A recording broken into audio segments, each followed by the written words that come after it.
The DTCC, the institution that settles every stock trade in America, just chose a public blockchain for the first time in its history.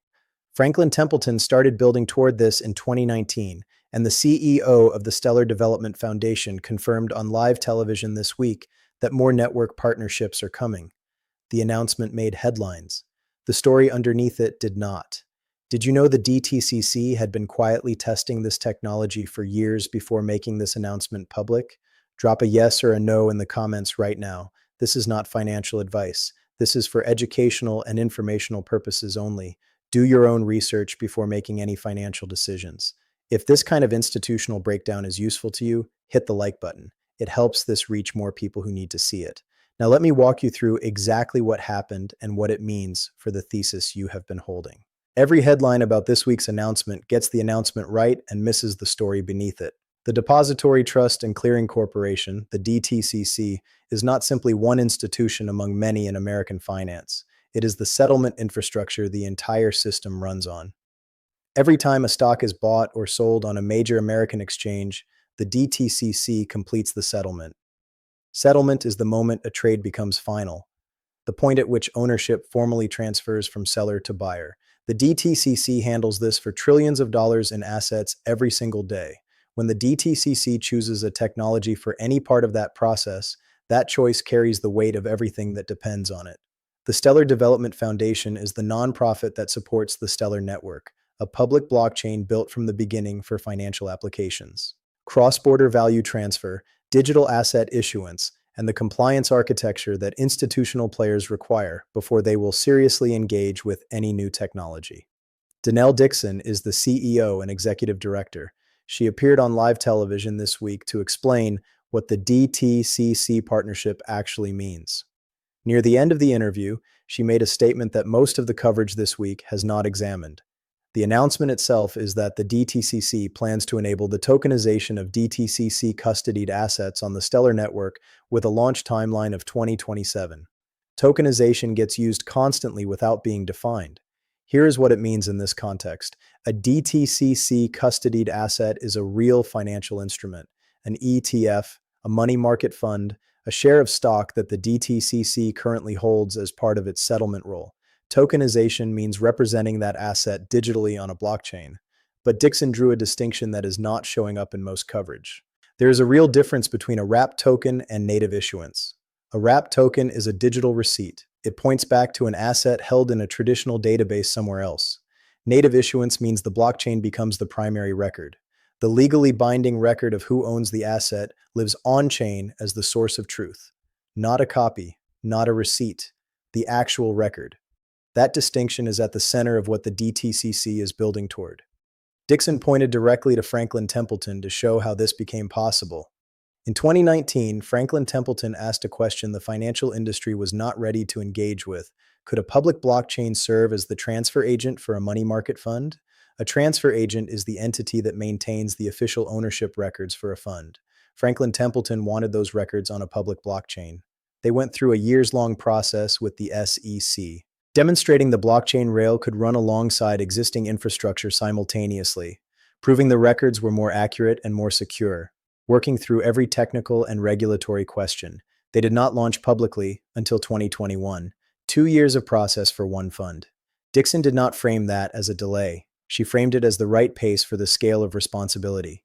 When you are dealing with trillions and quadrillions of dollars in assets, moving carefully is the correct approach. You cannot break settlement infrastructure the way a software startup breaks a feature. The consequences reach every institution and investor that depends on it. Moving deliberately through the regulatory environment is not a weakness. In her view, it is what responsible financial infrastructure looks like.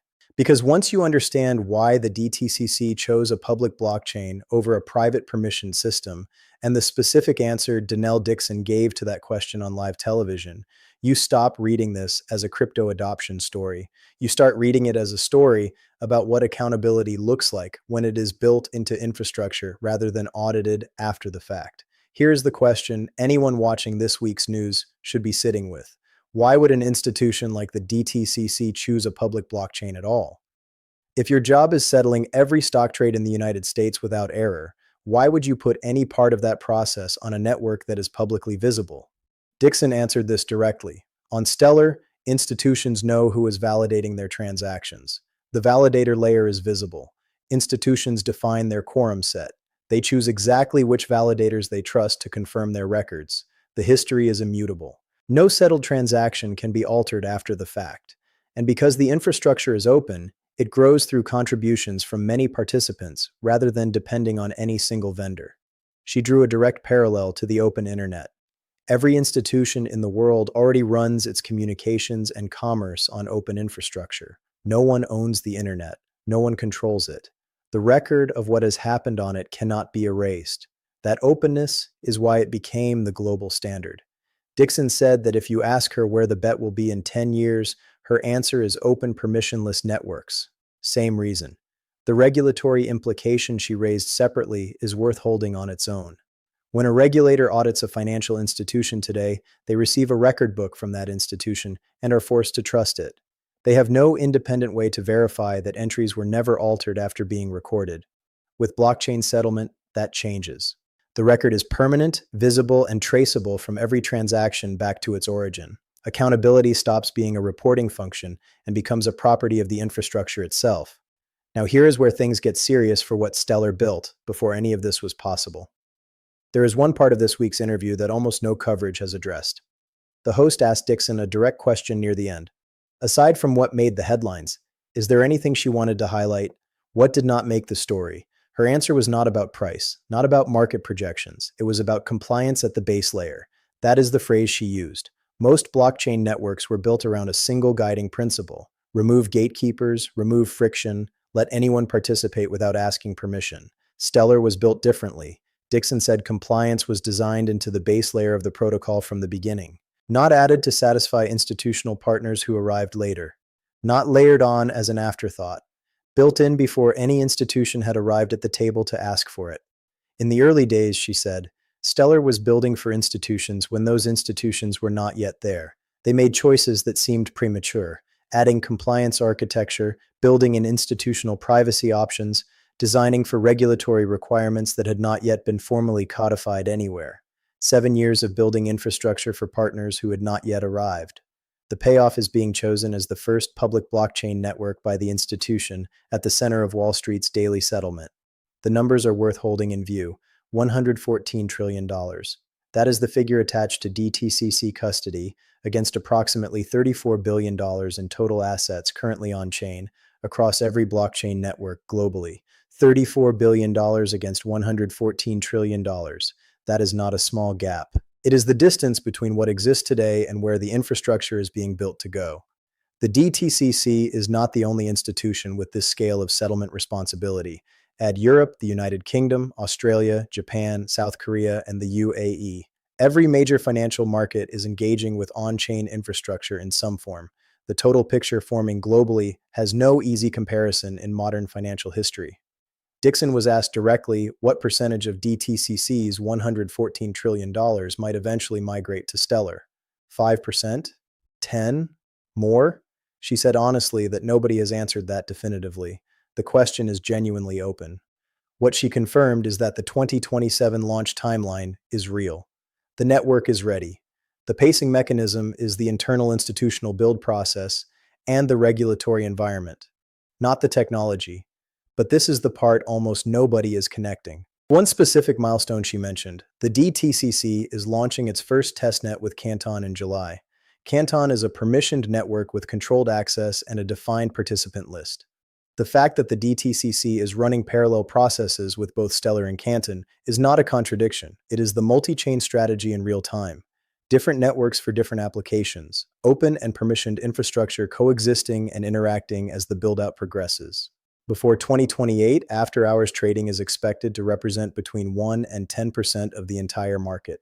That is a specific, narrow range attached to a specific timeline. Real institutional volume beginning to move outside traditional market hours, enabled by the kind of infrastructure that blockchain settlement can support. A measurable near-term marker in a longer timeline. The element that connects most directly to XLM came from technical commentary that circulated after the DTCC announcement. Every asset issued on the Stellar network requires XLM reserves to exist. Every transaction on Stellar burns a small amount of XLM as a fee. every trade that routes through Stellar's native decentralized exchange routes through XLM. Demand for XLM at the network level is structural, not speculative. The more assets and transactions move through Stellar, the more XLM the system requires to operate, not a claim about price direction. A description of how the system is designed. Weekly net inflows into XLM broke $22 million following the DTCC announcement. XLM has exceeded $20 million in weekly net inflows only 7 times in its entire recorded history. Technical analysts noted the price pressing into the 50-week exponential moving average at 22 cents for the first time since October 2025. Possible support was identified at 16 cents. The suggested range for the coming months was between 10 cents and 23 cents as the market processes the news. These are observable data points, not directional calls. For someone who has spent decades building retirement savings, this is not an abstract story about token price movements. The infrastructure being discussed is not experimental. It has named institutional partners, specific timelines, and production deployments that have already gone through regulatory scrutiny. What this means for a long-term investor is not answered by looking at a 2-week price range. It is answered by understanding what is actually being built and why. Now, here is where things get serious for the developments that got almost no coverage. 2 additional partnerships from this week's interview received almost no attention, and both matter.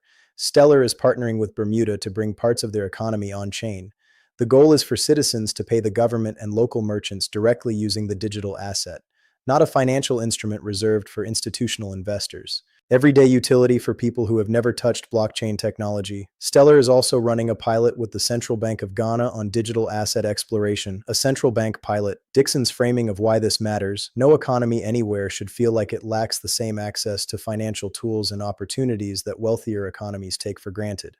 Equitable access to the global financial system. In her own words, that is the reason she is in this role. These are not small footnotes. They are evidence that the building is broader than any single institutional headline suggests. Dixon left one thread deliberately unresolved. There will be others to follow. More blockchain network partnerships from DTCC beyond Stellar. She would not name which ones. The statement was deliberate.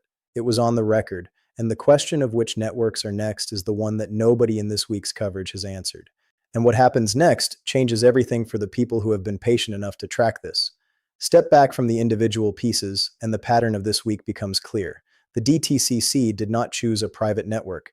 They did not select a permissioned system where the validator list is hidden and the records are controlled by a single institutional operator. They chose a public blockchain, one where the history is open, immutable, and traceable from every transaction ever recorded on it.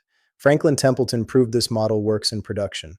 They started in 2019. 2 years of SEC engagement, careful, methodical, under full regulatory scrutiny.